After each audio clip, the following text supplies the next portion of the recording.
क्या रूस यूक्रेन युद्ध से भारत पर आ गई है मुसीबत? क्या पंगु हो जाएगी भारत की सैन्य शक्ति?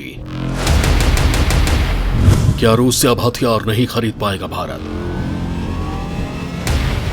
क्या युद्ध में भारत की तटस्थ नीति उसके लिए हो रही घातक? क्या भारत की तटस्थ नीति से नाराज है अमेरिका? क्या अमेरिका की नाराजगी भारत को पड़ने वाली है भारी? क्या चीन को इसी मौके की थी तलाश? क्या अपनी साजिश में कामयाब हो गया है चीन?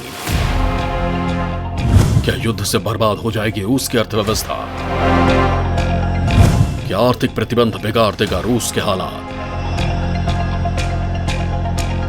दोस्तों, रूस और यूक्रेन के बीच चल रहे जंग की आंच अब भारत को जलाने लगी है, उनकी तपिश बढ़ाने लगी है। अगर ये जंग अभी खत्म नहीं हुई तो भारत के लिए बड़ी मुसीबत खड़ी हो सकती है। युद्ध में भारत की तटस्थ नीति उसके लिए नासूर बन सकती है, क्योंकि भारत के इस रुख से अमेरिका नाराज होता दिख रहा है। आखिर ऐसा अमेरिका क्या करने वाला है जिससे भारत के ऊपर संकट के बादल छा जाएंगे? भारत का दुश्मन चीन उसे आंख तरेरने लगेगा, हमारी सीमा पर कब्जा करने लगेगा, पाकिस्तान भी हमसे टकराने की जरूरत करने लगेगा। ये सब मैं आज आपको इस वीडियो में बताऊंगा। आपको कुछ ऐसा दिखाऊंगा जिसे सुनकर आपकी नींद उड़ जाएगी, पैरों तले जमीन खिसक जाएगी। आप सोच भी नहीं पाएंगे कि कुछ ऐसा होने वाला है जो कल्पना से परे है। लेकिन ये सब जानने और सुनने के लिए आपको मेरे साथ बने रहना होगा और ये वीडियो पूरा अंत तक देखना होगा। अगर आपने इस वीडियो को बीच में स्किप कर दिया तो आप वो सब जानने से महरूम रह जाएंगे जो भारत के लिए घातक हो सकता है। दुश्मन देश जिस पर निगाहें गड़ाए बैठा है। तो बने रहिए मेरे साथ और देखिए भारत पर संकट के काले बादल का पूरा सच। दोस्तों, रूस यूक्रेन युद्ध से भारत पर आने वाले संकट के बारे में आपको बताऊं, लेकिन उससे पहले आपको ये जानना जरूरी है कि आखिर रूस को इस युद्ध में कितना नुकसान होने वाला है। रूस पर जो आर्थिक प्रतिबंध लगाए गए हैं, क्या उससे रूस बर्बाद हो जाएगा? क्या उसकी अर्थव्यवस्था पटरी से उतर जाएगी? क्या रूस को युद्ध का साइड इफेक्ट महंगा पड़ने वाला है? तो चलिए पहले तस्वीर के पहले पहलू को समझ लेते हैं, जिसके बाद दूसरी तस्वीर समझने में आपको आसानी होगी। यूक्रेन से युद्ध की रूस को चुकानी पड़ेगी भारी कीमत, पटरी से पूरी तरह उतर जाएगी रूस की अर्थव्यवस्था। दोस्तों, अमेरिका शुरू से ही रूस को चेतावनी देता आ रहा है। बाइडेन प्रशासन ने साफ कह दिया था कि अगर रूस ने यूक्रेन पर हमला करने की गलती की तो उसे उसकी सजा भुगतनी पड़ेगी। अपनी स्पीच में बाइडेन ने कहा, पुतिन को अंदाजा भी नहीं है कि इन प्रतिबंधों से रूस को कितना नुकसान होगा।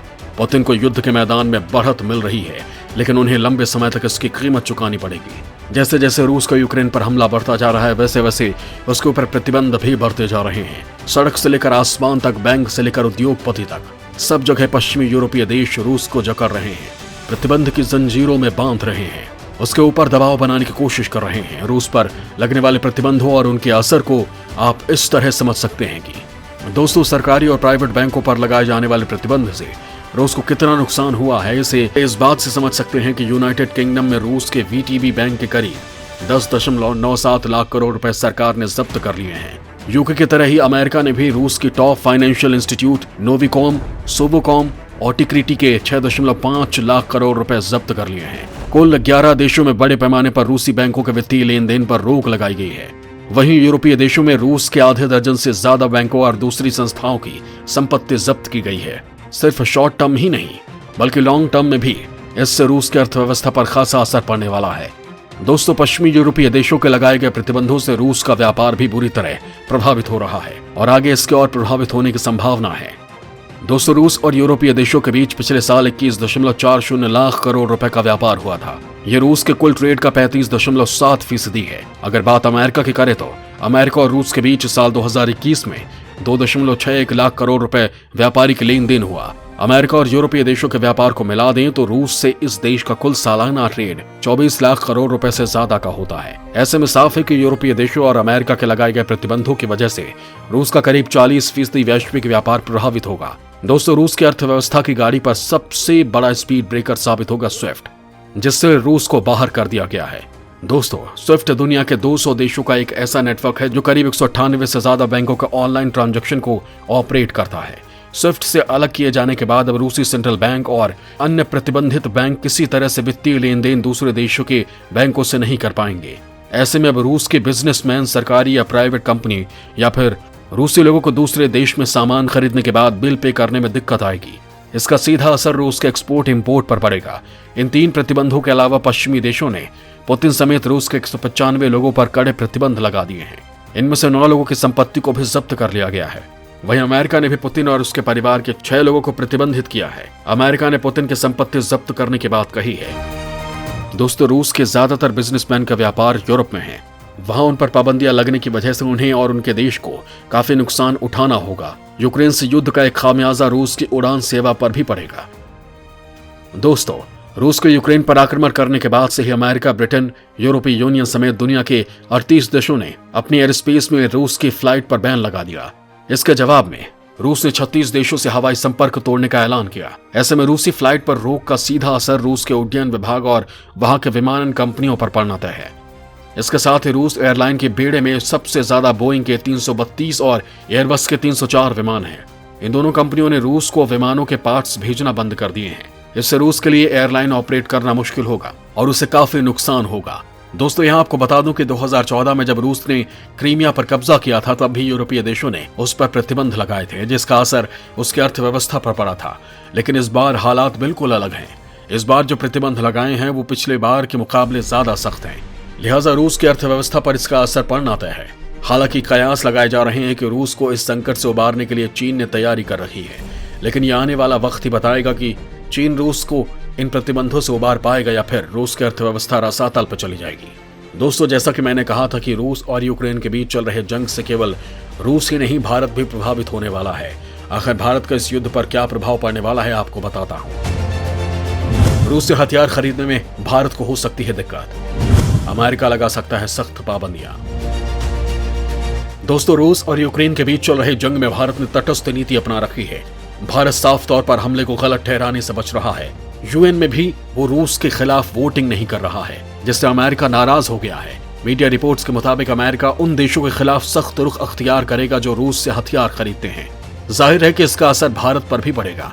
दोस्तों, भारतीय सशस्त्र बलों के 65% हथियार रूस से आते हैं और भारत इनके कलपुर्जों के लिए रूस पर निर्भर है। अगर भारत पर हथियारों को खरीदने को लेकर पाबंदियां लगाई गईं तो भारत को नुकसान हो सकता है, क्योंकि उसकी सैन्य क्षमता इससे प्रभावित होगी, जिसका चीन फायदा उठा सकता है। हालांकि इजराइल भी भारत को हथियारों की सप्लाई करता है, लेकिन वो रूस के मुकाबले कुछ भी नहीं है। ऐसे में भारत को ऐसे किसी भी प्रतिबंध का खामियाजा भुगतना पड़ सकता है। एक अमेरिकी अखबार के मुताबिक बाइडेन प्रशासन भारत पर रूसी हथियार खरीदने पर सख्त पाबंदियां लागू करने पर विचार कर रहा है।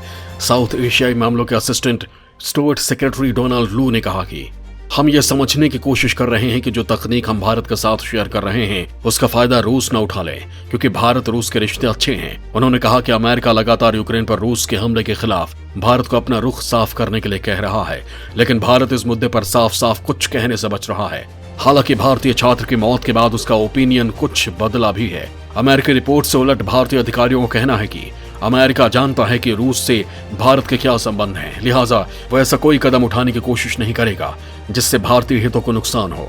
हालांकि कुछ जानकारों का यह भी मानना है कि ऐसे हालात में भारत और अमेरिका के बीच रक्षा समझौतों को लेकर कोई बड़ी डील हो सकती है। भारत फ्रांस से भी रक्षा सहयोग बढ़ा रहा है और स्वदेश तकनीक विकसित करने पर भी जोर दे रहा है। लेकिन मौजूदा हालात में भारत की सैन्य ताकत का आधार रूस है। दुश्मन देश भी ये अच्छी तरह जानते हैं कि खासकर चीन को इसी मौके का इंतजार है कि भारत की सैन्य ताकत कमजोर हो जाए और वो एलएसी पर अपने नापाक मंसूबों को अंजाम दे पाए। लेकिन शायद वो भूल रहा है कि ये हिंदुस्तान है, जहां मां भारती के सपूतों को हथियार की जरूरत नहीं होती। वो बिना हथियार के ही दुश्मन का खात्मा करके उसे जहन्नुम पहुंचा देते हैं। जय हिंद, जय भारत।